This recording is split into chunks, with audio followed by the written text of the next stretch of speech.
Welcome back to the Combat Learning Podcast. I'm your host, Josh Peacock, 4th-degree black belt in Taekwondo and a martial arts skill training specialist. If you're new to the show, please sign up to the Combat Learning newsletter at combatlearning.com/newsletter. I'll send you cheat sheets on how to transform your drills into maximum skill building games and get you up to speed on the science of motor skill learning for martial arts. Plus, you'll never miss a show. Go to combatlearning.com/newsletter. to get those resources now. Today, Pedro Sierra returns to the podcast to update us on his program in 2 parts. In this first installment, we talk about how before understanding ecological dynamics, Sierra MMA had lackluster results in competition. Since implementing the constraints-led approach, Sierra MMA now has begun to see much more success. In fact, thanks to his change in training methodology, one of Coach Pedro's students even won an ADCC Open. Pedro has come a long way since we first talked. As this episode unfolds, we discuss some of the problems he ran into and how he solved them. One of them involves round intensity and time constraints and how he solved that problem through a series of experiments and trial and error. We also discuss self-organization and how accounting for it helps us design better sparring games. Finally, this moves into a discussion about understanding what intention and attention are and how they work practically inside the constraints-led approach. If you're excited to jump in, hit the subscribe button and enjoy the show. And if you're listening from YouTube, be sure also to drop a like. All right, welcome back. So for those of the listeners that don't know who you are, didn't listen to the previous episode, can you very quickly reintroduce yourself to the audience? Sure. My name is Pedro Sierra. I've been doing JiuJitsu for about 27 years. I've got a black belt in judo, karate, got a couple years of boxing under my belt. Let's see. I've been doing Muay Thai. I did it for about 15 years. I don't actively practice anymore because I'm a little bit older and things hurt. I don't compete anymore in jiu-jitsu, but I do have a school that does have competitors. We've been in business for about 2.5 years now, and we started Ecological Dynamics about 8 months ago. Awesome. So one of my friends that trains with you told me that you've had a lot of really great tournament successes recently. So can you go ahead and unpack your competition success you've been experiencing? Sure. We have not done so great in tournaments since we started our school. We've had individuals who have done well, but as a team, we haven't done that great, to be honest. This month, the first weekend we had at Grappling Industries, where we had a number of white belts and blue belts that have been training Ecological Dynamics for the last 8 months. And in nearly every competitor, I think we had 6 or 8, at least placed, if not got a gold medal. Now, we're going to take that with a little bit of grain of salt because white and blue belts, sometimes intensity wins the match. Sometimes the other person isn't very well prepared. But what I was excited about was that the training room activities or the representativeness of our training directly translated or transferred to the performance environment. That made me really, really happy. Which just means that what we're doing here is allowing them to use the skills we use every class, and they don't have to change it for the tournament, except for the individual movements of their opponent. Awesome. We had one competitor compete in the ADCC Open last weekend, and he took gold in that. I think it was intermediate at 77 kilos, and he finished all 5 matches with submission. Excellent. Now, intermediate, is that usually where purple belts camp out? Yeah. Purple belts are usually in that division. So pretty tough. It's not a bad division at all. Not bad at all. And we were pretty happy with not only the win, but the fact that every match had a submission is really something that we're looking for. Again, what TJ, our competitor, is doing in the training room directly translated to the performance environment. That's as a coach, that's really exciting. And then obviously for our team, that's exciting for them. We want them to be successful and see that what we're doing is allowing them to find that same success on the competition mat. Yeah, awesome. So how did you use the ecological approach to prepare for these tournaments, or did you? Was it just regular class? To be honest, it was just regular class. Now we did some focused training, like for ADCC, you have to understand how turtle denies your opponent points. Mm-hmm. But that was really the only thing that we did, the only focus that we had, other than making sure that we had some form of wrestling game every single class. Okay. For me, ADCC, the focus of our school, and so our training needs to reflect that. The schools that I've been to, for the most part, and that's not all, but for the most part, haven't included takedowns or wrestling in regular class. There's like a separate class for that. And I think that's a value, but I want the majority of our students to be more comfortable hand fighting and finding the single, the double, the body lock, and then the counters to that, the front headlock, as a matter of regular practice. And I think that helped our competitors, especially our white and blue belts, be more comfortable in that environment because they do it every single class. Right. And just to clarify for listeners, I kind of asked that question weird. What I really meant was if he was doing something special for the tournaments from an ecological perspective, not if he was using ecological approach in every match. I know that there's going to be some, nerd somewhere that's like, oh, he just admitted he didn't use the ecological approach for every class. But no, that's not what I was asking. I do. I don't think there's any class that I don't use the ecological approach. Yeah. Yeah. Cool. There's no jiu-jitsu class that doesn't have the ecological approach throughout, start to finish. Awesome. Yeah, it can be done. There's more and more people doing it now. Yeah. Now, it's not easy. There's some things I struggle with, but we're making progress in the right direction. Yes. And it takes, a little bit of courage to make the leap, and you kind of have to get over some limiting beliefs, at first. It's really hard to let go of some of those crutches. And really hard not to slip back into the habits of what I would call over coaching, giving too much instruction ahead of time and too much detailed feedback on everything. Yeah. So I set up the game. I let them play it. Now, one of the things that I do struggle with, since I've taught information processing or explicit instruction for so long, that I struggle with when they have a hard time not giving them an answer. I'm really working to be patient and let them learn through the process of failure and success. Yeah. That is my goal. I'm not perfect at it yet, but that is the goal. Absolutely. It is a process. You're not going to be good at it overnight. And the coaching is the same as learning in the sense that you're going to make mistakes at applying the ecological dynamics. And it's going to be a long process of calibrating yourself to where, most of the time you can ask questions or adjust a constraint and help the student to get to a solution, or to, at least to productively explore an area where they can start finding a solution.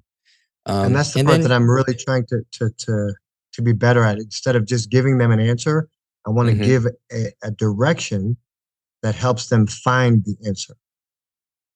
Right. And sometimes Rob Gray says this too. If you hit, that stuff's just not working and the student's just getting more and more frustrated, it's okay to step in and say, hey, have you tried this? Or go ahead and try this. Or, something like that is okay. Only after the problem has been directly experienced. Right. Yeah.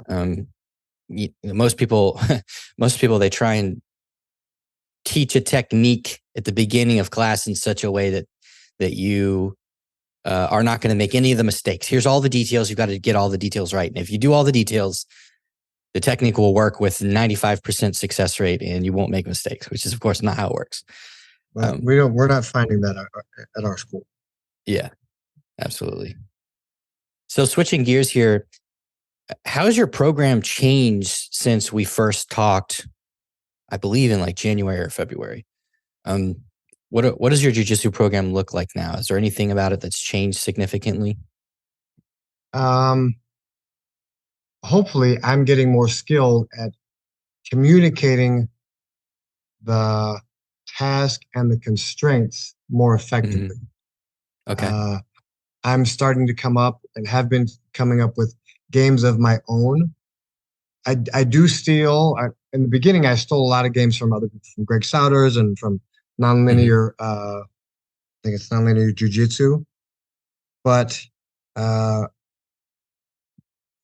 didn't really understand what I was doing, and so I had to do a little bit more research and find out the concepts that I want them to be able to apply, and that just required a little bit more communication on my part to help them find their way through that. We have reduced the intensity by increasing the time frame. So we started with 3 minutes, which was really high intensity. Right. 3 minutes is, especially for conditioned athletes, is really not much time at all. So they would do the things that they already knew instead of exploring new options. So we increased the time to 6 minutes, and then we're going to be 8 minutes here pretty soon. That it really is a noticeable change in the intensity of their action because they know they have time to try and figure out the problem as opposed to frantically look for some type of win. Right. Let's see. Those would be the two major changes that we've had. Our conditioning, I think I said it last time, but the conditioning has gone through the roof. We're doing, in the evening we have 90-minute classes and they're working for 80 minutes. So their conditioning without an extra conditioning program is quite good. Quite good. Cool. So it sounds like, the intensity was a little bit of a problem. Not having enough time to explore was a problem. And then you solved both of those problems by lengthening the time constraint. And so that gives them a little bit more breathing room and kind of brings the intensity down a bit so that they have to be more judicious with their energy expenditure so that they can explore and have, energy for the next of the round. So I think Greg does, this is not the only correct way to do it. 6 minutes is good. 8 minutes is good. We used to do 8 minutes at one of the places I used to roll out a lot. I think 8 minutes is pretty close to a lot of the match times at some competitions, if I'm not mistaken. I agree with you. I think Greg does 10 minutes, 10 to 15 minutes for all of his rounds in all levels. I might be incorrect about that, but I think he does that. That's only a 2-minute difference, but I know that Scott Seavright does more variability between the different time constraints. He'll do longer ones and then he'll do shorter ones because he kind of wants a little bit more intensity between some of the rounds. But I'm just basically thinking out loud there so that listeners can understand that there's not just one way to do it. And when you hear a cool idea from somebody, something's just working for somebody else, you don't have to just copy that and stick it in a template. There's more than, there's more ways to do it. And everything you do, it should do for like a good reason. You should understand the reason behind why you're doing it. We have a fundamentals class and those rounds are usually just 3 minutes, but oftentimes the people that are in that class are so brand new that their conditioning isn't at all up to par for 6 minutes.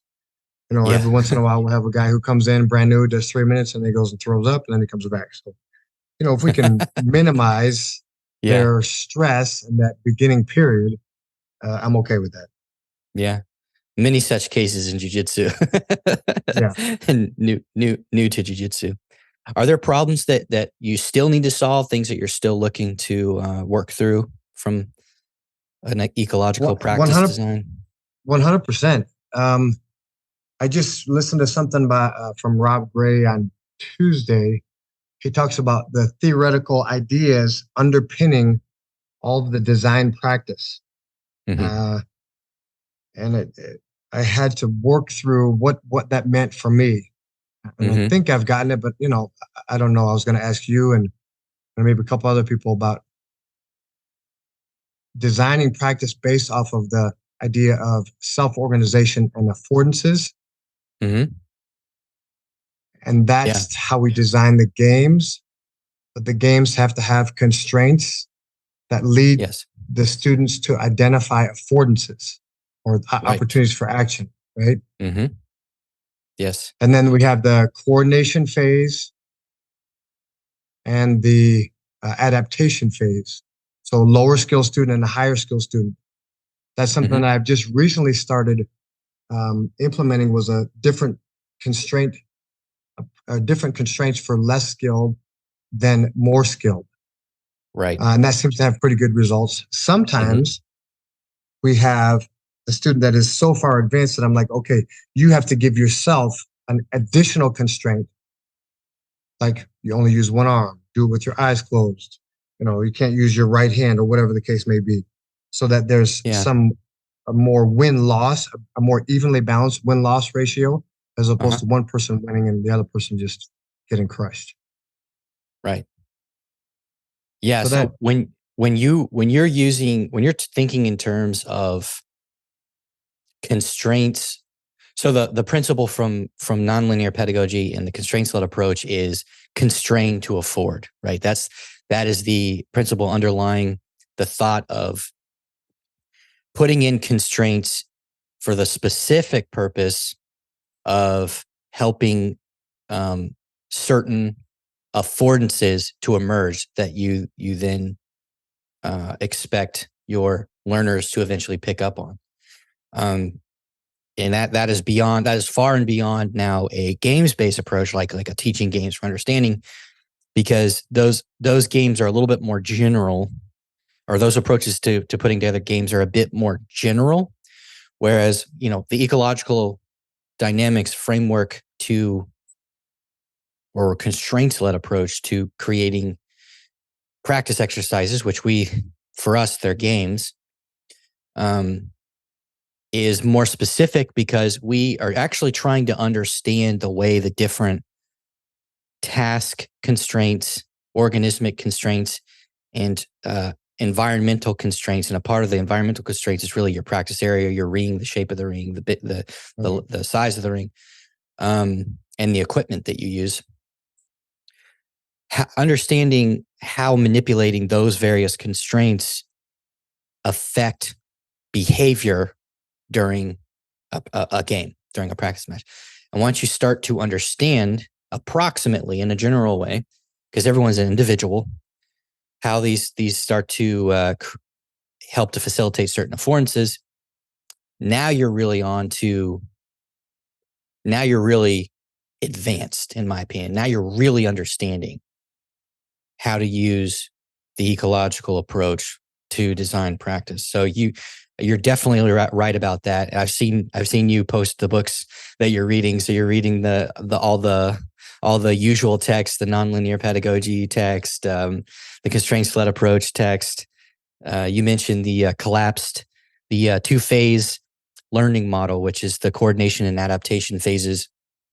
There's a larger one that's 3 steps, but I think that the two-phase model is much easier to understand for people that are new, and it is a lot more practical for designing like a foundations and an all levels class versus trying to put together 3 separate types of classes. I don't think that works very well. Okay, can I ask one more question? Sure. So in that same thought line, if I have the coordination phase and the adaptation phase, then I have to focus their intention and attention, right? If I understand right, the intention would be the task or the goal that they're trying to achieve. Right.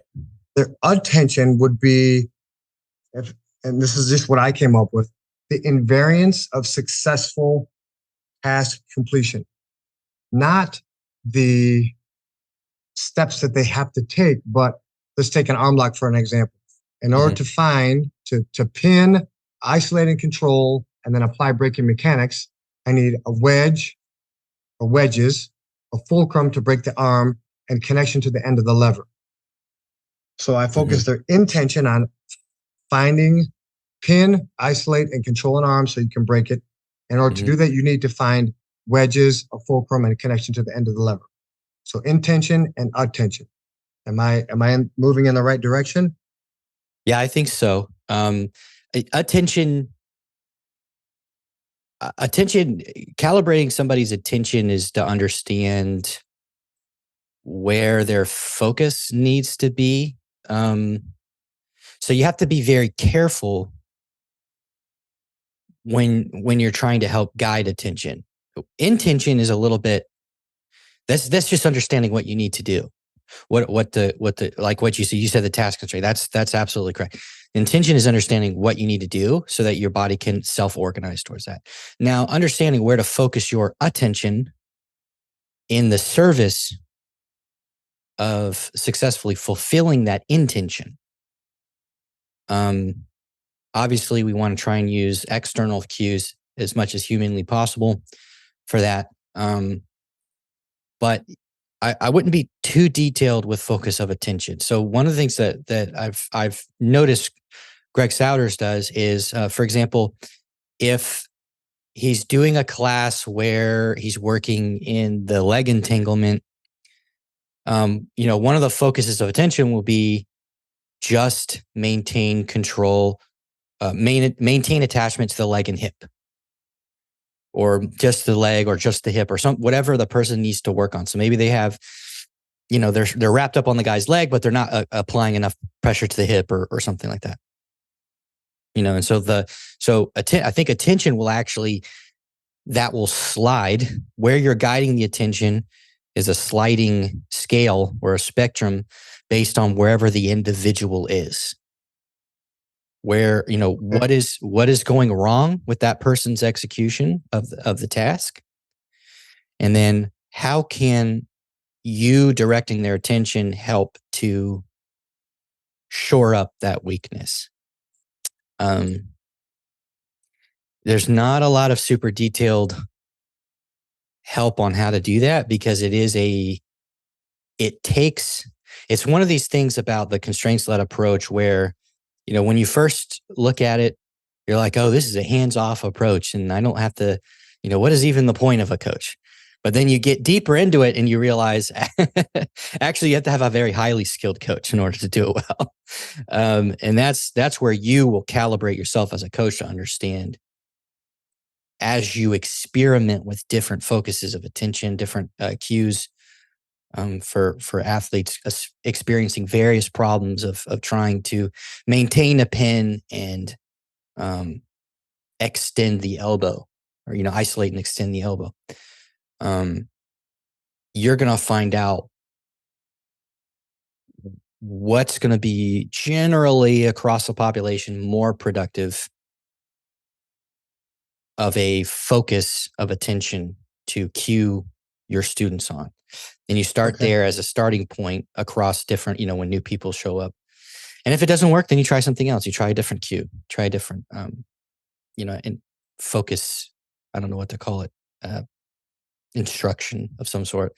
I think you're accurate there and you're headed in the right direction. I just have to caution that when you get to the attentional focus part of that you're not too specific, because then you have too much information. It becomes almost like a step 1, step 2, step 3 type of thing.